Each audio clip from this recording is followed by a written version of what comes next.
Հարգելի հայրենակիցներ, զինակից ընկերներ, ներկաներ։ 30 տարի ես ծառայել եմ սահմանին եւ լավ գիտեմ, թե ինչ է նշանակում լինել հայ զինվոր եւ սպա։ Ոչ թե գրքերից, ոչ թե ճառերից, այլ ոտքից տակ եղած հայկական Արցախի հողից,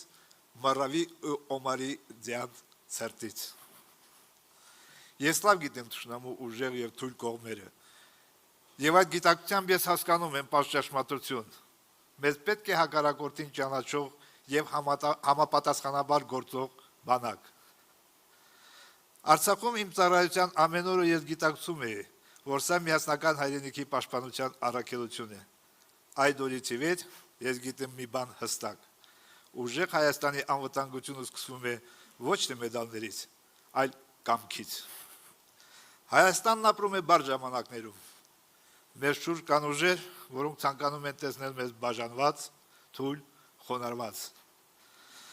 Արտաքին եւ ներքին սպառնալիքները դեռ չեն նահանջել։ Ով է մեր թիվ 1 թշնամին։ Ոչ թե հարևանը, այլ մեզ պարտադրված թուլությունը, անզորությունը, անվստահությունը սեփական ուժերի նկատմամբ։ Սամվել Կարապետյանի մշակած ուժեղ խաղաղություն ծրագրով մենք առաջարկում ենք հետևյալ լուծումները։ Առաջին. ներդնել խելացի սահմաններ համալիր համակարգ,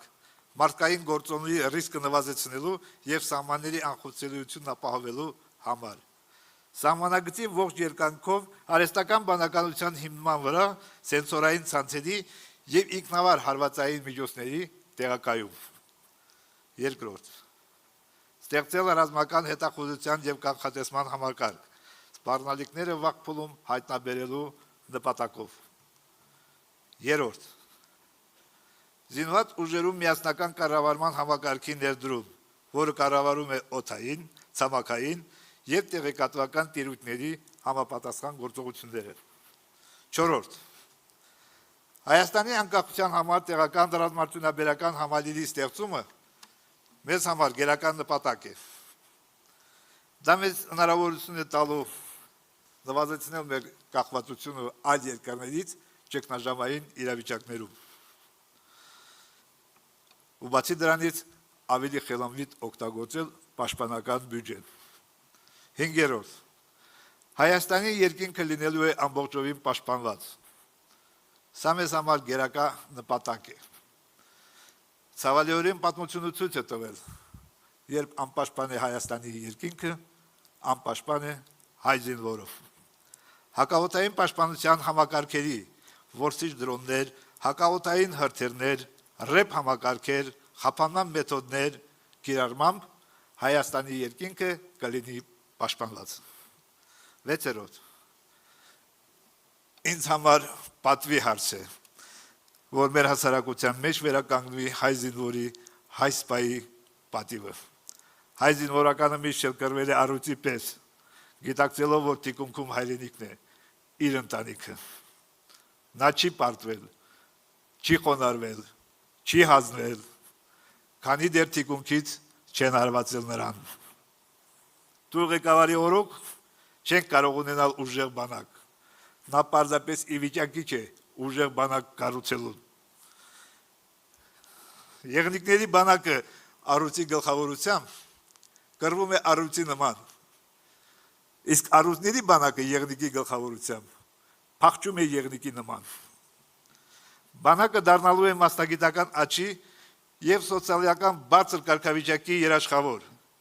հիմնված մարդկային արժանինքների ու տաղանդի արժևորման վրա։ Մենք վերանայելու ենք սպայական կազմի կրթական ստանդարտները, շեշտը դնելով ռազմավարական մտածողության, տեխնոլոգիական գրագիտության եւ առաջնորդության վրա։ Զինվորական ծառայությունը պետք է դառնա երկրի ամենամրցունակ մասնագիտություններից մեկը։ Ուժեղ բանակն է տևական խաղաղության ամենահուսալի հիմքը։ Անվտանգությունը չի կարող կառուցվել հույսի վրա, այն ունի երկու հենք՝ զինված ուժեր եւ դիվանագիտություն։ Մեկը մյուսին փոխլարացնելու դեպքում կունենանք ցանկալի արդյունք։ Ուժեղ բանակը պատերազմ չի սկսում, այն կանխում է պատերազմը։ Ուժեղ խաղաղությունը հնարավոր է միայն ուժեղ բանակի շնորհիվ։ Ես մի ամբողջ կյանք անց եմ կացրել սահմանին։ Եղել են դեպքեր, երբ մեկ ամբողջ ամսվա ընթացքում օրական քնել եմ մի քանի րոպե, բայց այդ քունը ամենաարդարն էր։ Այսօր ես չեմ կարող հանգիստ քնել, որովհետև վտանգված է մայր Հայաստանը։ Ես ձեզ խոստանում եմ, ամեն որոշում, ամեն ռեֆորմ, ամեն քայլ կատարվելու է մի հարցի պատասխանով, արդյոք դա ուժեղ կդարձնի Հայաստանը։ Թող Աստված պահի ու պաշտպանի ուժեղ Հայաստանը։ Շնորհակալություն։ Ուժեղ Հայաստանին ուժեղ խաղաղություն բերելու համար մեզ պետք է տասնամյակներով կոփված